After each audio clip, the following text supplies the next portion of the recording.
नमस्कार, बहुत बहुत स्वागत है आपका आयुर्वेद पर आधारित हमारे इस बेहद खास कार्यक्रम स्वस्थ विचार में। मैं हूं आपके साथ आपका साथी विकास। दर्शकों, स्वस्थ विचार एक ऐसा कार्यक्रम है जिसमें आपको तमाम ऐसी जानकारी दी जाती है जो स्वास्थ्य से जुड़ी है, सेहत से जुड़ी है। कैसे आप अपने आप को सेहतमंद रख सकते हैं, घरेलू उपचारों के माध्यम से कैसे आप अपने रोगों को शुरुआती दौर पर अपने घर बैठे ही उसको ठीक कर सकते हैं, अपने शरीर को हर प्रकार से रोग मुक्त आप कैसे रख सकते हैं, वो सारी जानकारी आपको इस कार्यक्रम में प्राप्त होती है। और इन सभी विषयों में हमारा मार्गदर्शन करते हैं जाने माने आयुर्वेद के ज्ञाता गायत्री सिद्ध पंडित श्री लक्ष्मण दास रतन भारद्वाज जी। चलिए सबसे पहले गुरु जी का स्वागत करते हैं, कार्यक्रम की शुरुआत करेंगे। गुरु जी बहुत बहुत स्वागत है। नमस्कार। नमस्कार। दर्शकों का कार्यक्रम आपके लिए है और हम चाहते हैं कि आप इस कार्यक्रम का हिस्सा बने। यदि आपके साथ किसी भी प्रकार का रोग है, कोई भी शारीरिक कष्ट है, तो सीधे तौर पर आप इस कार्यक्रम से जुड़ सकते हैं। फ़ोन उठाएं, हमें कॉल करें या आप हमें व्हाट्सएप के ज़रिए संदेश भेज सकते हैं। व्हाट्सएप मैसेज में अपना नाम लिखें, उम्र लिखें, कहाँ से बात कर रहे हैं वो स्थान और पूरा सवाल आप हमें लिखकर भेज सकते हैं ताकि आपका सवाल लिया जा सके, आपको मार्गदर्शन प्राप्त हो सके। और साथ ही साथ हम कार्यक्रम शुरू करने से पहले गुजारिश भी करेंगे कि जब भी आप इस कार्यक्रम को देखने बैठें तो कॉपी और पेन लेकर ज़रूर बैठा करें। बहुत से ऐसे नुस्खे हैं जो आपको रामबाण उपचार का काम करते हैं, तो वो कहीं आपसे मिस ना हो जाएं, इसलिए आप इन सब चीज़ों का विशेष ध्यान रखें। और दर्शकों, कार्यक्रम में जो नुस्खे बताए जाते हैं उनको आप यदि लिख लेते हैं तो आपके जहन में उम्र भर बने रहते हैं। इसलिए हम आपसे बार बार अनुरोध भी करते हैं कि ध्यानपूर्वक कार्यक्रम को सुने, समझें और इन चीज़ों को आप स्वयं भी अमल में लाएं, अपने परिवार के और अपने चारों ओर एक ऐसी प्रतिरोधक क्षमता का एक ऐसा सुरक्षा घेरा तैयार कर लें जिसमें किसी भी प्रकार का रोग प्रवेश ना कर पाए। चलिए शुरुआत करते हैं कार्यक्रम की और शुरू करते हैं अपने नए विषय पर चर्चा। गुरुजी, आज के इस अंक में हम एक ऐसी समस्या के बारे में बात करने जा रहे हैं जो अक्सर शहरी क्षेत्रों में ख़ास तौर पर वो ज़्यादा होती है, जिसे कहते हैं थुलथुला शरीर होना। शरीर मोटा होना एक अलग विषय है, थुलथुला होना एक अलग विषय है। यानी जब व्यक्ति का शरीर थुलथुला हो जाता है तो वो ठीक से ना तो काम कर पाता है, कहते हैं खाते पीते घर का है, लेकिन ऐसा वास्तव में नहीं होता। कई प्रकार की बीमारियों से वो घिरा रहता है। तो सबसे पहले मैं जानना चाहूँगा, आखिर थुलथुला शरीर किस वजह से होता है और इससे और कौन सी बीमारी होने के चांसेस बने रहते हैं? देखिए, जब आप जो भी आगे दिखाई पड़ा मुंह में डालने की करते हैं,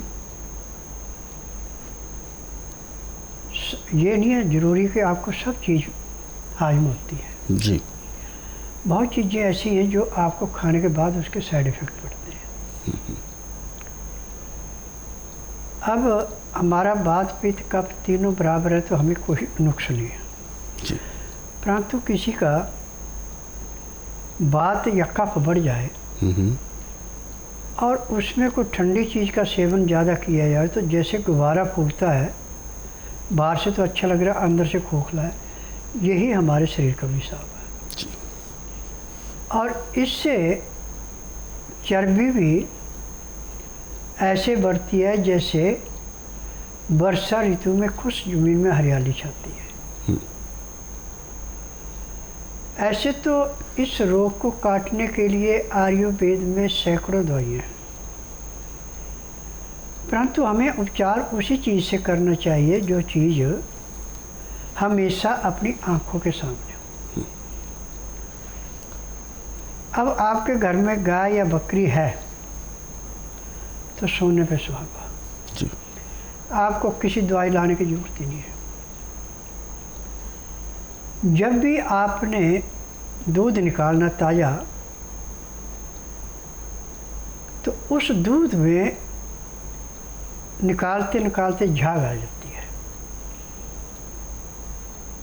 अब इस झाग को आप कपड़े में डाल करके किस चीज़ से निकाल के कम से कम 100 ग्राम कर लें, उसमें दूध भी थोड़ा मिलेगा।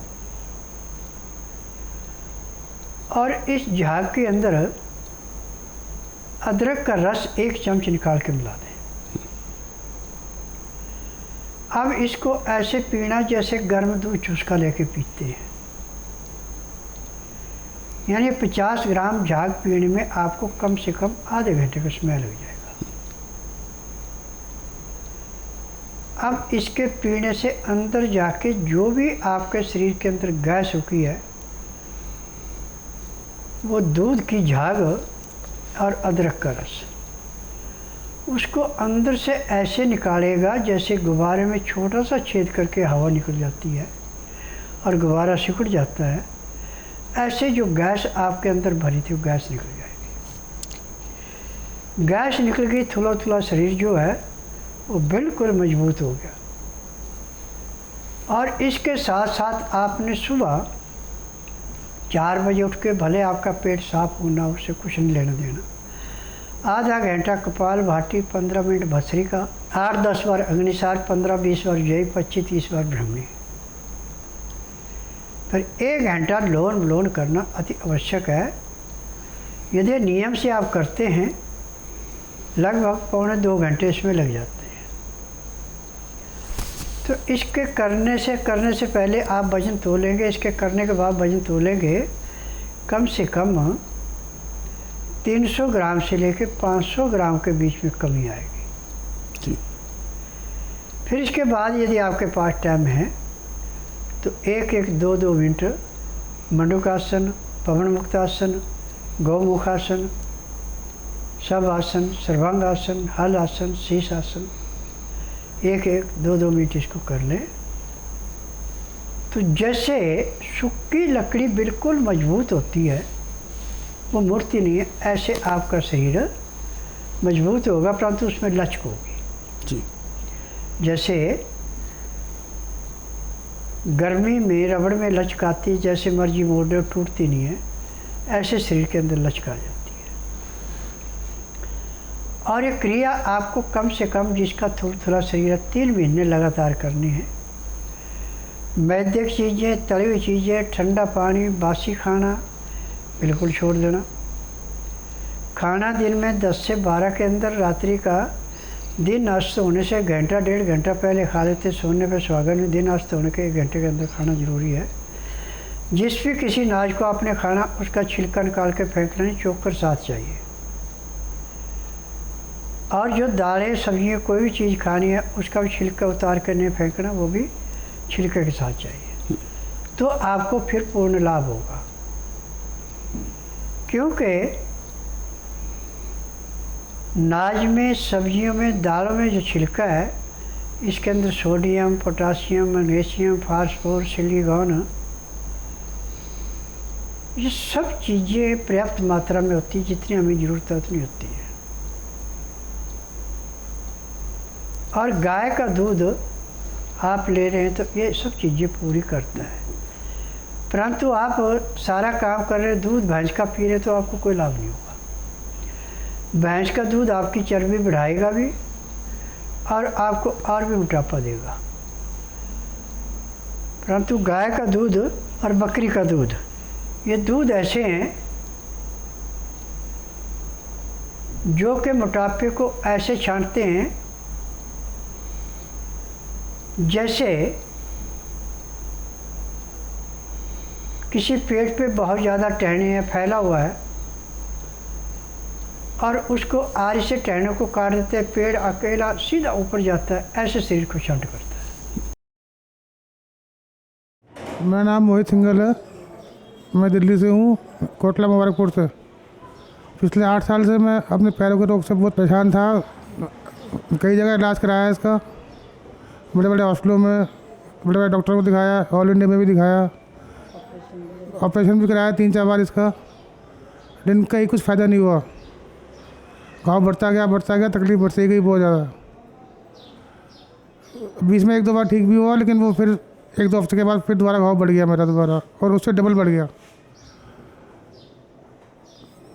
और फिर मुझे अब कुछ दिनों बाद जो किसी ने यहाँ के बारे में बताया, बाबा जी के बारे में, क्योंकि मैं आयुर्वेदिक में विश्वास नहीं करता ज़्यादा, लेकिन किसी ने कहा कि आप बाबा जी के पास जाओ, तो मैंने मन बना के बाबा जी के पास आया, उनसे इलाज कराया।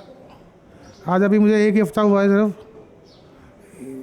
इलाज कराते हुए, और मुझे काफ़ी फ़र्क है इसमें, पैर में दर्द ख़त्म हो गया है, चलने फिरने में कोई दिक्कत नहीं है, घाव भर रहे हैं मेरे आहिस्ता आहिस्ता। तो बाबा जी को बहुत बहुत शुक्रिया करता हूँ कि उन्होंने मेरा इलाज करा। मेरा नाम दिलीप कुमार बत्रा है। मैं अल्मोड़ा उत्तरांचल से आया हूँ। मेरे पैर में वेरिकोज की प्रॉब्लम 1.5 साल से रही है, पिछले करीब 1.5 साल से। मैंने काफ़ी डॉक्टरों को दिखाया, काफ़ी दवाइयाँ ली है, एलोपैथी भी ली, फिर बाद में होम्योपैथी भी ली, लेकिन मुझे कुछ फ़ायदा नहीं हुआ। उसके बाद मुझे किसी से यहाँ के बारे में पता चला, तो तब मैं वहाँ से आज ही सुबह पहुँचा हूँ। आज सुबह पहुँचते ही मैंने उन स्वामी जी से मिला मैं, और स्वामी जी ने मुझे दवाई लिख के दी। फिर मैंने दवाई की एक डोज खाई। एक डोज खाने के बाद फिर स्वामी जी ने मुझे प्रेशर देने के लिए रोका यहाँ पर। फिर 3:30 बजे बाद उन्होंने मुझे प्रेशर दिया। उन्होंने मुझे प्रेशर लगभग 3 बार दिया, जिससे मुझे 70 से 80% तक फ़ायदा दिखाई दे रहा है। उन्होंने खुद नब्ज देखी, वो खुद ही बताया ये प्रॉब्लम है, उन्होंने अपना भी बताया है, और उसमें कोई उन्होंने गलत बात नहीं बताई। जैसा मैं महसूस करता हूँ, जैसी मुझे परेशानी है, वही बताया उन्होंने। फिलहाल दर्शक हैं हमारे साथ लाइन पर, आइए उनसे बात करते हैं और जानते हैं क्या है समस्या। हेलो। हेलो, नमस्कार, क्या नाम है आपका? नमस्ते, रजनी विश्वकर्मा। कहाँ से बात कर रहे हैं आप? जबलपुर, एमपी। जी, अपना सवाल पूछिए, क्या समस्या है आपकी? हमें हाइपरथायराइड है सर, और गले में जख्म भी समझ में आते हैं, मतलब जलता है, दुखता है, तो उसके लिए हम क्या कर सकते हैं? कब से दिक्कत है आपको? हाइपरथायराइड करीब 6-7 महीने हो गए, उसके लिए गोली खाते हैं भाई। हाइपरथायराइड है गुरुजी, और काफ़ी ज़्यादा बिगड़ चुका है। देखिए, थायराइड की दवाई, क्या किसी भी रोग की दवाई पूरे संसार के अंदर एलोपैथिक में नहीं है। एलोपैथिक तो एक इसका बिजनेस है, और जो हमारा आयुर्वेद, यूनानी, होम्योपैथिक है, इसमें जो दवाइयाँ फार्मेसी में बनती है उसमें कोई फार्मूला पूरा नहीं है। परंतु स्वास्थ्य विचार एकमात्र ऐसा आश्रम है कि इसकी दवाई खुद आश्रम में बनाई जाती है, अपनी फार्मेसी जिससे दवाइयाँ बनाते हैं, और जिस दिन आप आएंगे उसी दिन आपके थायराइड में कम से कम 5% की कमी तो जरूर आएगी। और नियम से दवाई खाते परहेज करते हैं तो 1.5 महीने में नॉर्मल 0.5 रहेगा, चाहे आपका 10 तक भी क्यों नहीं जा चुका है। तो बिल्कुल ये सारी चीज़ें आपकी बिल्कुल दूर होंगी, लेकिन इसके लिए आपको एक बार स्वस्थ विचार आश्रम आना है। अधिक जानकारी के लिए आप हेल्पलाइन नंबर्स पर कॉल कर सकते हैं, क्योंकि स्वस्थ विचार आश्रम आने से पहले कुछ विशेष बातें हैं जिनका आपको ख्याल रखना है। वो सारी चीज़ें आप कॉल करके जान सकते हैं। नंबर आपके टीवी स्क्रीन पर है। आगे बढ़ते हैं कार्यक्रम में, और जो दर्शकों ने हमें व्हाट्सएप किए हुए हैं और उनके सवाल हम इस कार्यक्रम में ले लेंगे। असम से सुब्रतो दास जी हैं, और इन्होंने अपना सवाल किया है। बहुत दिन हो चुके हैं, सिर का दर्द नहीं जाता है, कभी कम या कभी ज़्यादा ज़रूर रहता है, लेकिन रहता है हमेशा के लिए। तो ये जानना चाहते हैं कि इतना लंबा समय का सिर दर्द आखिर किसी रोग की निशानी तो नहीं होगा? देखिए, सिर में दर्द होने के मुख्य 3 कारण होते हैं। या तो नस के अंदर सूजन होगी, खून का दौरा पूरा चल रहा, सिर दर्द होगा, या किसी नस के अंदर गैस रुक गई है, खून का दौरा बंद हो गया, दर्द होगा, या आपका नज़ला सूख गया किसी नस के अंदर, तो वो परमानेंट दर्द हो गया। इसका उपचार आज पूरे संसार में मेडिकल साइंस के पास नहीं है। वो जो दवाइयाँ दी जाती हैं वो सिर्फ सुन करने के लिए दी जाती है, किसी रोग काटने के लिए नहीं है। परंतु स्वास्थ्य विचार एक मात्र ऐसा आश्रम है जिसमें ना तो रोगी मुंह से बोलता कि मुझे तकलीफ़ है, और ना ही कागज पत्तर लाता है। यहाँ का नियम है कि जिस दिन आना उस दिन बुधवार नहीं होना चाहिए, गुरुवार से लेकर मंगलवार के बीच में आना। जिस दिन आना उस दिन रात्रि 10 बजे तक खा पी के दातन कूड़ा करके बड़ी इलायची मुँह में रख के चूसते रहें। सुबह 9 से 10 के अंदर अपना नामकरण कराएं। 10 से 12 में नाड़ी परीक्षण करता हूँ। नाड़ी परीक्षण में पैर के तलवों से सिर के बाल तक की MRI, CT scan, x-ray, ultrasound, ECG, sonography सब कुछ 5 सेकंड में हो जाते हैं। उसमें जो भी कमी शरीर के अंदर पाई जाती है दवाइयाँ दी जाती हैं। दवाइयाँ खाने की हैं, दवाइयाँ पीने की हैं, मालिश करने के तेल हैं, आँख में नाक में डालने की दवाई है। जैसे आपके आँख में और नाक में दवाई डाली जाएगी तो चाहे आपको कितना भी भयंकर से भयंकर, कितना ही पुराने से पुराना सिर दर्द है, 2 सेकंड के अंदर अंदर दर्द समाप्त हो जाएगा। फिर नाड़ी परीक्षण के बाद जो दवाइयाँ दी जाएंगी, दवाइयाँ नियम से खाते हैं और नाक में, आँख में, कान में दवाई ठीक ढंग से डालते हैं, तो जिस दिन आश्रम में आएंगे उस दिन के बाद आपको कभी ज़िंदगी में सिर दर्द नहीं होगा। अगले सवाल की ओर रुख करते हैं। अगला सवाल हमें भेजा है अनामिका जी हैं, अनामिका मिश्रा, और इन्होंने अपना सवाल पूछा है उत्तर प्रदेश से। हालांकि बताते हैं कि 1 साल पहले, माफ़ी चाहेंगे 2 साल पहले ये दवाइयाँ ले चुकी हैं और इनको रोग था रसौली का और वो बिल्कुल ठीक हो चुका है। उसके लिए धन्यवाद करते हैं। ये जानना चाहती हैं कि गुरुजी क्या उस दवाइयों से, हालांकि जिस समय ये दवाइयाँ चल रही थीं तो इनका ग्लो भी इनके चेहरे पर आ गया था, यानी जो एक लालिमा होती है चेहरे की वो अच्छी हो गई थी, और ये बता रही हैं कि आँखों के नीचे काले थोड़े थोड़े धब्बे पड़ते जा रहे हैं, डार्क सर्कल जिसे कहते हैं। इसके लिए मुझे क्या करना होगा? देखिए, आप चाय पीती हैं, चीनी का प्रयोग अधिक करती हैं, खाना टाइम का नहीं खाती, इसका साइड इफ़ेक्ट है। जब हमारे शरीर के अंदर हीमोग्लोबिन की कमी पड़ती है तो ये बीमारी पैदा होती है। अब इसका उपचार टीवी के माध्यम से मैं आपको बता भी दूं और आपने उससे गलती की तो धब्बे और तेज़ बढ़ेंगे। तो सबसे अच्छा यह है कि आप बुधवार छोड़कर गुरुवार से लेकर मंगलवार के बीच मेरे आश्रम में आइए। जिस दिन आश्रम में आना उस दिन रात्रि 10 बजे तक खा पी के दातन कूड़ा करके बड़ी इलायची मुंह में रख के चूसती रहें। सुबह 9 से 10 के अंदर अपना नामकरण कराना। 10 से 12 में नाड़ी परीक्षण करूँगा। नाड़ी परीक्षण में पैर के तलुए से सिर के बाल तक की MRI, CT scan, x-ray, ultrasound, ECG, sonography सब कुछ 5 सेकंड में हो जाएगी। फिर उसमें जो भी कमी आपके शरीर में पाई जाएगी दवाइयाँ दी जाएंगी। यह दवाइयाँ आप नियम से खाएगी, परहेज करेगी तो 15 दिन में आपको कम से कम 60 से 70% आराम मिल जाएगा। 1 महीने में आपके रोग का नामो निशान नहीं रहेगा। तो बिल्कुल अनामिका जी, और आपने अपने रोग को ठीक किया है औषधियों के माध्यम से और अपना अनुभव हमारे सामने रखा है, उसके लिए बहुत बहुत धन्यवाद। और जिस तरीके से आपका पहले जो रोग है वो बिल्कुल ठीक हुआ है, वैसे ही आपका रोग ये भी ठीक हो पाएगा।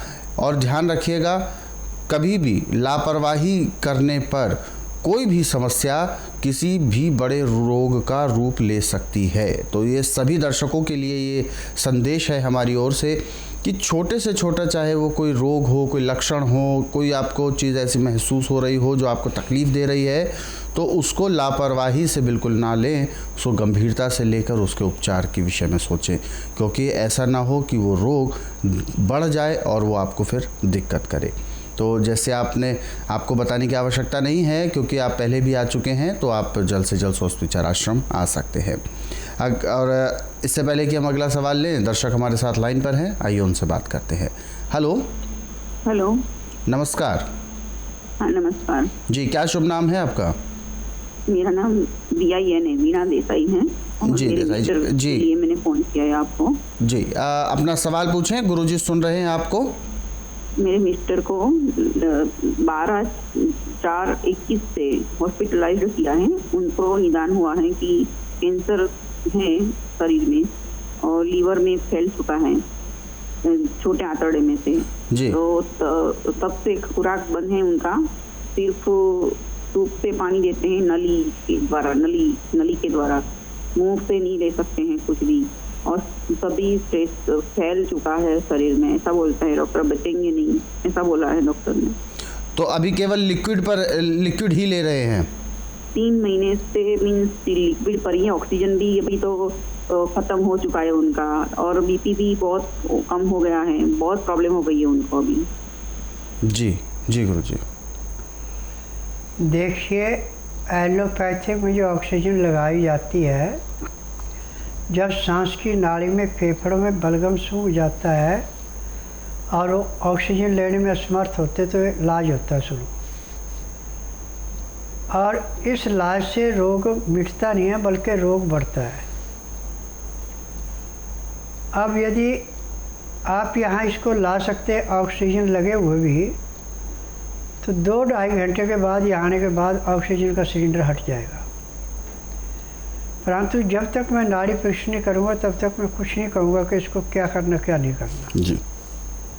क्योंकि मैं नाड़ी वैद्य हूँ। नाड़ी वैद्य में ये विशेषता है कि जो पैर के तलुए से सिर के बाल तक कोई भी किसी भी अंग में रोग है वो ऐसे पकड़ा जाता है जैसे जाल से पानी में से मछली पकड़ी जाती है। तो उसके लिए आपको उनको रोगी को लेकर आना होगा, और हालांकि इस बात के लेकर आप बिल्कुल परेशान ना हों कि ऑक्सीजन लगी हुई है या क्योंकि यहाँ पर आने के बाद स्वस्थ विचार आश्रम में हर प्रकार का उपचार किया जाता है और ख़ास तौर पर तुरंत उसका इफ़ेक्ट भी आपको नज़र आता है, रिज़ल्ट नज़र आना शुरू हो जाते हैं। तो उसके लिए आप जल्द से जल्द स्वस्थ विचार आश्रम आ सकते हैं। अधिक जानकारी के लिए आप हेल्पलाइन नंबर्स पर एक बार कॉल करें। नंबर आपके टीवी स्क्रीन पर है। सुबह 10 बजे से शाम 4 बजे से बीच में कॉल करें। और इसी के साथ अगले सवाल की ओर रुख करते हैं। किशन चंद्र जी हैं उत्तर प्रदेश उन्नाव से, और इन्होंने अपना सवाल पूछा अपने पिताजी के लिए। 65 वर्ष की उम्र है उनकी और लीवर में प्रॉब्लम है। शरीर में अजीब से झटके लगते हैं, अचानक से बेहोश हो जाते हैं और होश नहीं आता है कम से कम 3-4 घंटे तक। डॉक्टर को बुलाना पड़ता है, इंजेक्शन लगता है, तब जाके उनको होश आता है। देखिए, या तो इनका फैटी लीवर है या लीवर पे चिकनाहट जमी है। लीवर पचा नहीं रहा, जब खून नया नहीं बनता, पुराना खून गाढ़ा होता है, तो ऐसे दौरे पड़ते हैं। मेडिकल साइंस में तो इन रोगों की कोई दवाई बनी नहीं है, और ये स्वस्थ विचार एकमात्र आश्रम ऐसा है जिसमें ना तो रोगी से पूछा जाता है, ना कागज पत्र देखा जाता है। यदि रोगी 12 घंटे खाली पेट है तो नाड़ी परीक्षण में पैर के तलुए से सिर के बाल तक की MRI, CT scan, x-ray, ultrasound, ECG, sonography सब कुछ 5 सेकंड में हो जाते हैं। उसके अनुसार दवाइयाँ दी जाती हैं। दवाइयाँ खाने की हैं, दवाइयाँ पीने की हैं, मालिश करने के तेल हैं, आँख में, नाक में, कान में डालने की दवाइयाँ हैं। यदि दवाइयाँ नियम से लेते हैं, परहेज करते हैं, जिस दिन आश्रम में आते हैं उसी दिन कम से कम 10 से 15% आराम तो ज़रूर मिलता है। दर्शकों, हमारे इन कार्यक्रमों को आप संस्कृति टीवी के माध्यम से देख पाते हैं, और संस्कृति टीवी को आप अब अपने मोबाइल पर भी देख सकते हैं। मोबाइल पर 24 घंटे लाइव स्ट्रीमिंग करने के लिए यानी लाइव देखने के लिए आप MX प्लेयर ऐप को भी डाउनलोड कर सकते हैं, या इसके अलावा आप डेली हंट न्यूज़ पोर्टल के ज़रिए भी संस्कृति टीवी को 24 घंटे लाइव देख सकते हैं। फिलहाल कार्यक्रम में वक्त हो गया है विराम देने का। गुरु जी, आप हमारे स्टूडियो में आए, बहुत बहुत धन्यवाद। नमस्कार। दर्शकों, आज के इस कार्यक्रम में बस इतना ही। अगले अंक में आपसे फिर होगी मुलाकात एक नए विषय के साथ। तब तक के लिए मुझे दीजिए आज्ञा। नमस्कार।